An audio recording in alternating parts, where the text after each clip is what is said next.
usijali, our leaders wale mnateswa. Wanyonga usijali. Huyu mtu hata even if akimwaga damu yetu, si amemwaga ya jenzi tayari? The blood that he shed will just water the tree of liberation. Blood based. And for a seed to germinate, it has to die. We must sacrifice as leaders in this country to stand up to this man, because if we don't, there will be no country.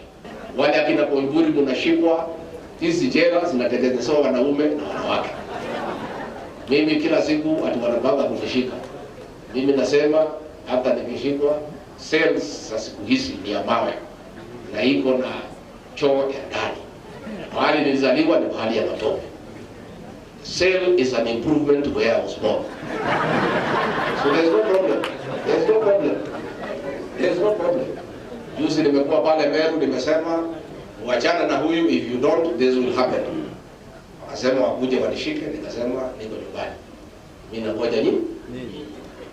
You are welcome. Chai iko, tukunywe chai. Niweke bingu tuende mahali tunataka tufanye nini? There is no problem. We must sacrifice. And if we are intimidated, if we develop fear, where will Kenyans go? Lazima tusaidie Wakenya na kusimama imara. Na tukisimama imara tutafaulu.